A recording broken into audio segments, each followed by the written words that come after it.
La roue tourne. En l'absence de Thalia Vedra, forcé de quitter la croisade de la comète pour secourir Amerolaksha, le reste de l'expédition fut poussé dans ses derniers retranchements, non seulement à cause des combats, mais aussi à cause de divisions internes. La première maréchale Vedra renâclait à abandonner l'expédition pour laquelle elle s'était tant investie. Toutefois, sa décision était prise. Amerolaksha était menacée et elle devait la secourir en toute hâte. L'honneur de la remplacer à la tête de la croisade devait revenir à un de ses officiers.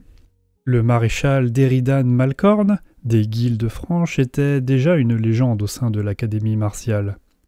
Il descendait du peuple du Vastaride et ses tactiques favorites consistaient en une approche rapide de l'ennemi avec sa cavalerie, puis une charge massive soutenue par un barrage d'artillerie pour disloquer la résolution de ses adversaires.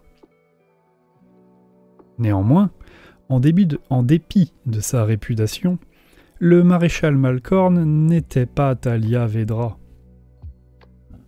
Le départ de la Lionne ainsi que d'un cinquième de la croisade, en particulier une grande proportion de son élite des marteaux de Sigmar, était un coup dur pour le moral des troupes originaires d'Akshi au sein de la croisade de la comète.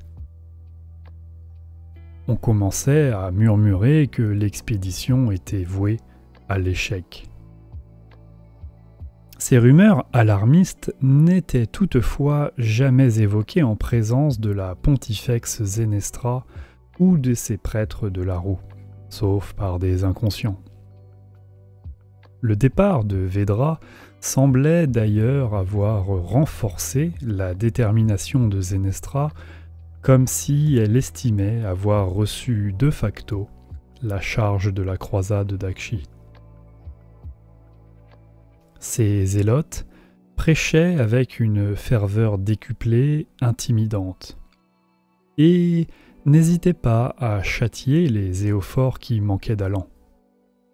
Ils méprisaient également l'usage de tracteurs et de wagons à vapeur, même pour les blessés et les malades. Même si elle ne quittait jamais sa chaise à porteur, Zenestra scrutait ses troupes en permanence, au point qu'elle les effrayait plus que les Orouks et les pillards assoiffés de sang qu'ils avaient affrontés jusqu'alors. Au départ, Malcorne laissa la pontifex Zenestra et ses acolytes raffermir le moral des soldats tandis qu'il supervisait le déploiement de son avant-garde et attendait les rapports du corps d'éclaireurs. Il trouvait le zèle excessif des ouailles de la matriarche un peu gênant. Mais il ne voulait pas s'opposer frontalement à cette prêtresse parmi les plus dévouées à Sigmar, qui était une légende vivante et dont l'intransigeance n'avait fait que se renforcer au fil des années. Cependant, alors que la croisade continuait sa progression sur les plaines de soufre de l'Est d'Aride, l'influence de Zenestra sur la troupe augmentait. Exténués, blessés au cours des innombrables escarmouches et rationnés dans leur nourriture, les hommes-fers et les fusillés commencèrent à se rassembler autour de la matriarche pour écouter ses sermons sur la rotation inexorable de la grande roue et le devoir qu'avaient les fidèles de se sacrifier en s'allongeant sur la route afin de faciliter la progression, et ainsi l'expansion des domaines de Sigmar. Les soldats commencèrent à dédaigner les quelques moyens de transport disponibles, refusant l'opportunité de passer quelques heures à bord des chariots à vapeur pour se reposer. La roue, l'emblème sacré du culte de Zenestra, passa à leurs yeux d'outil à symbole de progrès. Pour le plus grand désarroi des pilotes de l'arsenal sous de fer, plusieurs wagons à vapeur furent démontés par des bandes de flagellants extatiques sous le regard approbateur de la pontifex.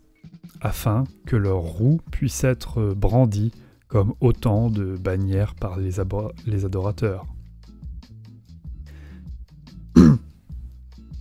Cela rendit Malcorne furieux, car il y voyait là des actes de démence.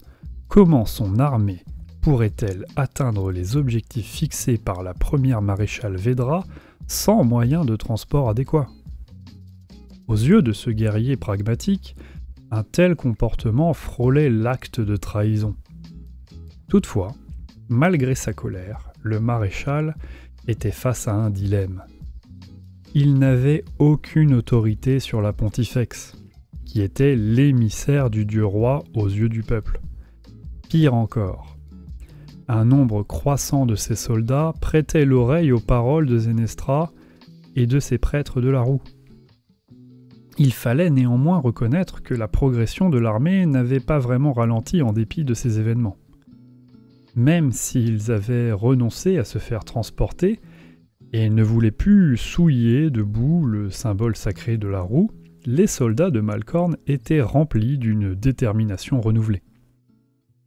Ils menaient à bien de longues marches forcées sans rechigner, en dépit du poids de leurs bardas, comprenant munitions, lourds pavois et équipements variés, tout en chantant en chœur avec les prêtres. Lorsque Malcorne rassembla le courage nécessaire pour confronter Zenestra, il décela dans le regard de celle-ci une telle détermination qu'elle le fit vaciller tout autant qu'elle l'éblouit.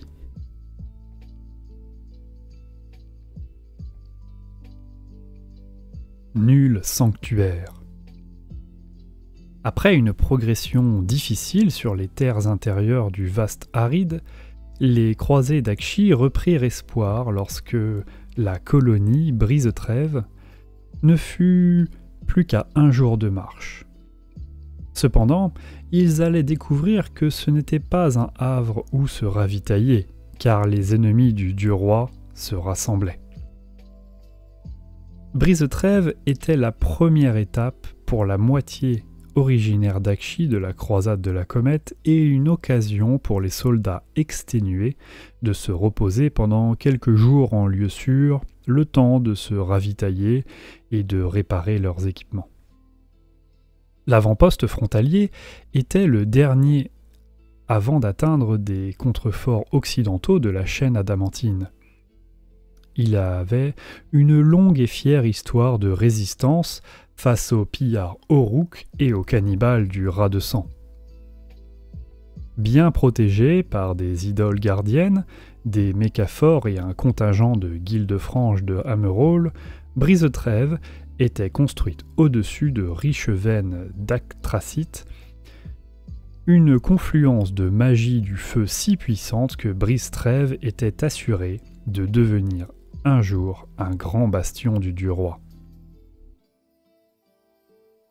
Les Éophores, qui pensaient trouver un répit, furent grandement déçus. Il régnait à Brise-Trêve une atmosphère de panique que les Éophores épuisés ressentirent immédiatement dès qu'ils eurent pénétré à l'intérieur des murs de la ville. Ils découvrirent des habitants terrifiés et une garnison sur le qui-vive, qui scrutait l'horizon avec anxiété. Le maréchal Malcorne et la pontifex Zenestra furent mis au courant des nouvelles inquiétantes en provenance de postes de guet orientaux. Un host de Trogoth, de grottes et d'araignées géantes approchait par les collines au pied de la chaîne adamantine. Il avait déjà pillé et détruit plusieurs avant-postes.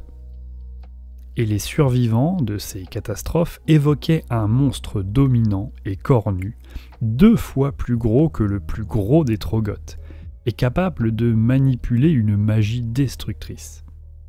L'idée qu'un Trogoth stupide puisse lancer des sortilèges était ridicule selon les conseillers de la collégiale du maréchal Malcorne, au moins autant qu'un Gargan qui s'intéressait aux Saintes Écritures. Seule la pontifex Zenestra sembla prêter attention à ces rumeurs. Pour sa part, le maréchal Malcorne voyait là une chance de restaurer son autorité sur l'expédition d'Akshi en remportant une brillante victoire. Selon ces éclaireurs, l'avant-garde de l'ennemi, ou en tout cas les premiers éléments de cette horde, arriverait à quelques lieues de Brise-Trêve avant le coucher de Ish. Malcorne voulait engager l'ennemi sur le terrain de son choix afin d'optimiser la puissance de feu de ses machines de guerre du sou de fer, tout en profitant de la mobilité de sa cavalerie. Ces calmes tentatives de la Pontifex Zenestra pour le dissuader ne firent que renforcer sa résolution. Il rassembla toutes les formations des Guildes franches en état de combattre et qui n'avaient pas encore succombé au discours de Zenestra, et se mit en route pour intercepter la horde de villes fiel-obscures et mettre un terme aux ravages de ce roi des Trogoths. L'arrivée du roi des Trogoths. Les malchanceux qui croisaient la route de Trug avaient l'impression que les montagnes, les repères et les grottes à champignons d'Akshi avaient été vidées de leurs grottes, et que ceux qui traversaient désormais le vaste aride mus par des intentions meurtrières. Et que ceux-ci traversaient désormais le vaste aride mus par des intentions meurtrières. Sur les berges du fleuve coagulé, les tribus de cornes du sang brûlant s'unirent face à la horde, dans l'intention de récolter des milliers de crânes. Les sangliers se battirent avec férocité et des centaines de grottes et d'araignées furent taillées en pièces par leurs haches de bronze. Mais des trogoths palustres surgirent des eaux visqueuses en vomissant des jets de bile qui liquéfiaient les guerriers du sang. Puis le ciel s'assombrit lorsque d'autres trogoths firent pleuvoir sur leurs assaillants une grêle de rochers gros comme des hommes. Enfin, quand le roi des Trogoths en personne arriva dans la mêlée, il commença par empaler un Korgorath avec sa ramure, et fit preuve d'une telle fureur que la bataille vira en déroute pour les troupes de Khorne. Ce soir-là, les araignées et les squigs festoyèrent sur les caravanes des humains corrompus, et les quelques survivants capturés connurent un terrible destin, car ils furent transformés en amas fongoïdes par des sortilèges des chamans grottes. Bientôt, il n'y plus que quelques lieues qui séparaient l'immense horde du roi des Trogoths et le périmètre de Mécaphore qui protégeait ses alentours de la ville de Brise-Trêve.